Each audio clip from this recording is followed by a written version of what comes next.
Lugupeetud spordisõbrad, lugupeetud salihokifännid Eestist, me teeme oma reportaaži Weissenfelsist Saksamaalt, kus siin toimub noorte maailmameistrivõistlused salihokis ning Eesti koondis pidas täna oma viimast mängu.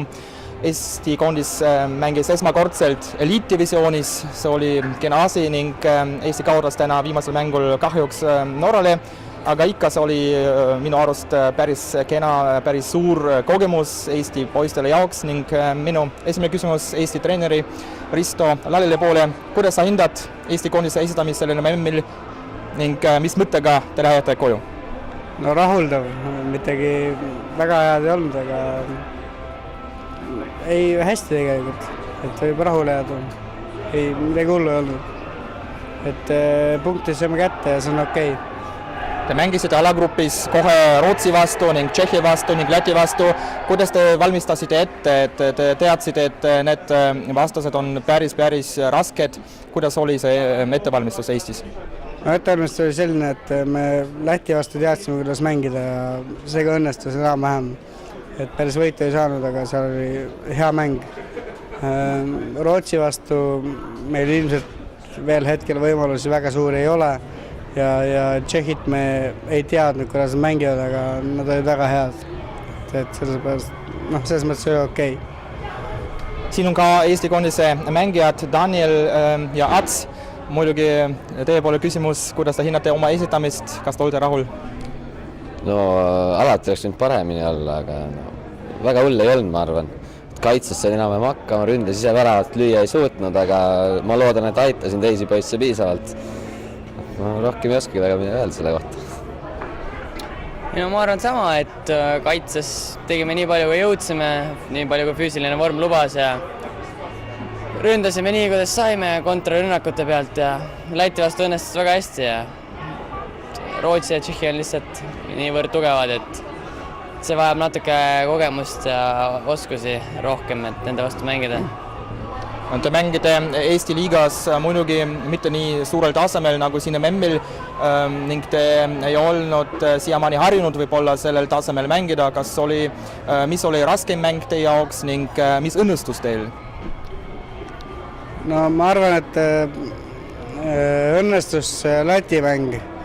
Ebaõnnestus võib-olla Tšehhi mäng, mis läks nagu käest ära, et mingil hetkel nagu kõik viskid läksid sisse ja kaitses ei suudetud oma positsioone hoida, et see oli nagu probleem, et Rootsi vastu samamoodi teine kolmandik oli kehva, esimene ja kolmas kolmandik oli nagu väga head. No õnnestus kindlasti Läti mäng, et suutsime Lätit survestada piisavalt, et nende vastu viik välja mängida, kuigi oleks võinud isegi võita. Aga ebaõnnestus minu arust tänane mäng täielikult, et see oli täiesti võidetav ja hea mäng meie poolt tegelikult, aga me suutnud oma võimalusi ära lüüa ja ma ütlen, et kohtunikud olid ka natuke meie vastu. Liiga palju karistusi tuli meile mitte millegi pealt. Ma saan öelda, et Daniel oli vist Eesti koondise täht, sellepärast ta oli parim värvakütt vist, jah? Kuidas sina hinnad oma esitamist siin Saksamaal? No ma ei tea, neid väravad võib lüüa palju tahad, aga meeskond võidab, nii et minu jaoks on olulisem meeskond ikkagi. No muidugi hea, et sai lüüa, eriti Rootsi vastu, aga oleks võinud ikkagi täna võita ja Läti vastu veel natuke pingutada rohkem ja siis oleks mille üle uhke olla. No siis viimane küsimus, et mis kogemusega te sõidate koju ning mis arengut te tegite sellele memmil, kuidas hakkavad need poisid edaspidi arenema?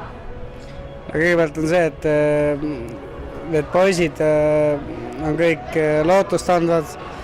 Nad on ilmselgelt Eesti meestekoondise taustajõud, kellest peaks tulema tulevikus tugev Eesti koondis meestele.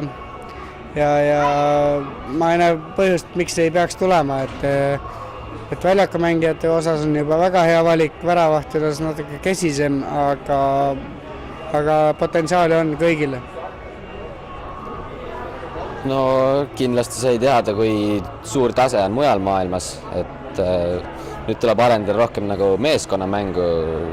Praegu oleme siiamaani individuaalseid oskuseid nagu rohkem rõhku neile pannud. Et me teame, et see põhiline ei ole, kui hästi sina mängid, vaid kui hästi meeskond suudab kokku mängida.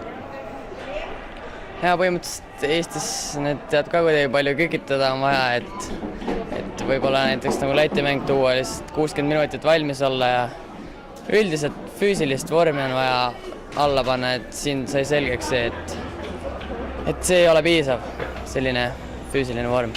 Et on vaja trenni teha ja nüüd on teada ka, et mida täpsemalt on vaja teha, et paremini mängida ja nii edasi. Alates palli ka, kuni pallid taha. Ma tänan teid ning ma loodan, et need poisid saavad vist 2-3 aasta pärast ka Eesti A-kondise võtmemängijateks, olgu? Ma usun küll, jah, see ei ole probleem. Saavad.